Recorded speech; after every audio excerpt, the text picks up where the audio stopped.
Hola, mi nombre es Anel Mejía Santillán, de la Universidad Abierta y a Distancia, de la licenciatura en las enseñanzas de las matemáticas, cursando el módulo 13 de análisis, evaluación, desarrollo y planeación curricular. En este caso hablaré del capítulo 10, análisis de datos cuantitativos, de Hernández Sampieri, en el libro Metodología de la Investigación. Él menciona que para poder hacer este análisis de datos podemos hacerlo mediante 7 pasos, los cuales son: selección del software, ejecutar un programa, explorar datos, evaluar confiabilidad y validez, analizar mediante pruebas las hipótesis, realizar análisis adicionales y preparar los resultados para su presentación. Para poder hacer este análisis se realizará por medio de una matriz de datos. Utilizaremos un programa computacional. En este caso solamente nos enfocaremos a los primeros 5 pasos.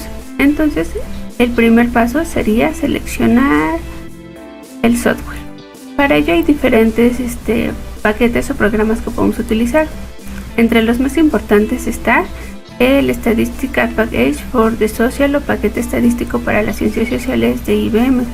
También tenemos el Minitab, que son 2 de los programas más fáciles de descargar y utilizar y que tienen una gran gama de herramientas para poder hacer el análisis de datos. También tenemos el SAS, Sistema de Análisis Estadístico, y el software STAST, los cuales también son muy poderosos y completos, los cuales podemos encontrar en internet como muchos otros.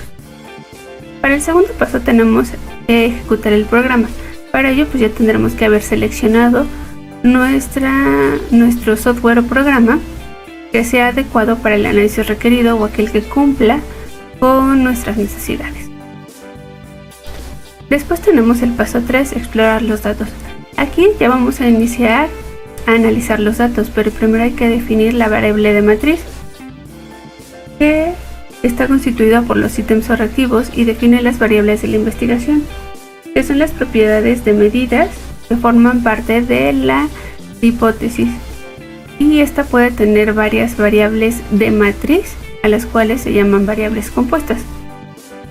Este análisis depende de 3 factores importantes, que es el nivel de medición de las variables, cómo se formulan las hipótesis y el interés analítico del investigador, que esto depende más del planteamiento del problema. El análisis se realiza mediante la medición de variables y la medición estadística. Por ello podemos utilizar la estadística descriptiva y la estadística inferencial. En la estadística descriptiva podemos describir los datos utilizando la distribución de frecuencia, así como complementándolos usando porcentajes, y aquí podemos utilizar los polígonos de frecuencia, que son curvas útiles que nos ayudan a describir los datos. Para poder formar los polígonos de frecuencia necesitamos utilizar las medidas de tendencia central, que es la moda, media y mediana. Después tenemos las medidas de variabilidad, que son intervalos que nos indican la dispersión de los datos. Para ello tenemos el rango, la desviación estándar, la varianza, asimetría, kurtosis, puntuaciones z, razón y tasa. En la estadística descriptiva por lo general se utiliza más la desviación estándar que la varianza.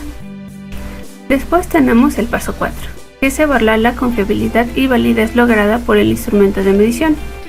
Aquí el procedimientos más utilizados para determinar la confiabilidad mediante coeficientes son: el primero, las medidas de estabilidad, en donde tenemos un instrumento el cual se va a aplicar de 2 a más veces en un periodo corto de tiempo.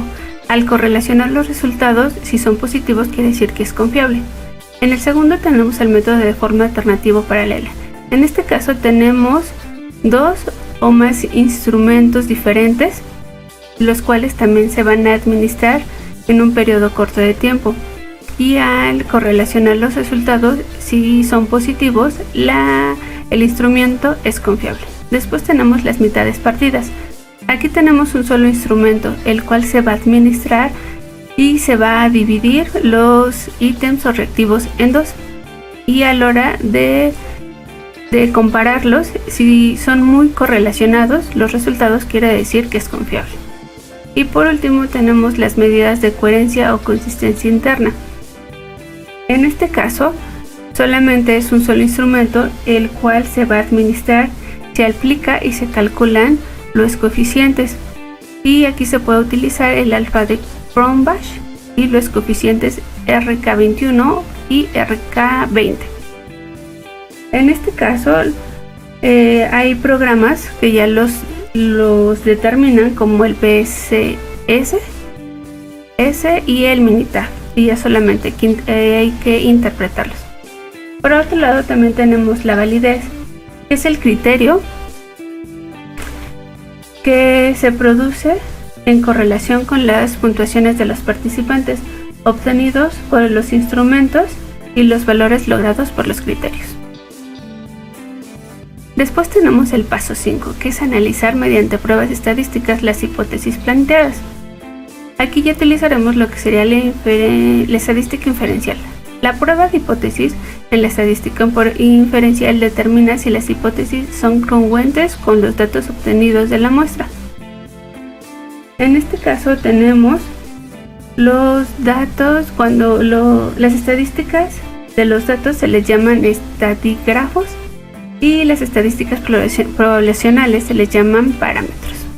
Aquí utilizaremos la distribución muestral, que es el conjunto de valores que determinan el tamaño de una población, y la distribución normal, que está en forma de campana y que es útil y necesaria para la estadística inferencial. Y esta se caracteriza por ser unimodal, que tiene una sola moda, asimétrica, que la asimetría es igual a 0, la mesocúrtica, cuando la curtosis es igual a 0, la media, mediana y moda, que coinciden en un mismo punto, que en este caso sería el centro, y la base está dada en unidades de desviación estándar por puntuaciones Z. Después tenemos los niveles de significancia, que son los niveles de probabilidad a equivocarse. En este caso tenemos los niveles de significancia de 0.5, el cual nos quiere decir que los investigadores tienen el 95% a favor y un 5% en contra, y la significancia de 0.01, donde los investigadores tienen el 99% a favor y un 1% en contra. Hay una relación entre los niveles de significancia y la distribución muestral, puesto que nos dicen que si el valor estimado se encuentra o no en la zona de riesgo. Esto quiere decir si puede ser confiable o no. Y por último, a pesar de que utilizamos programas confiables, pues siempre puede haber errores, que en este caso se acepta una hipótesis como verdadera y se rechaza una hipótesis falsa, tenemos decisiones correctas. Sin embargo, si se acepta una hipótesis falsa, es un error tipo 1 o error beta, y si se rechaza una hipótesis verdadera, es un error tipo 1 o error alfa. Espero que les haya ayudado este video sobre el análisis de datos cuantitativos. Muchas gracias por su atención.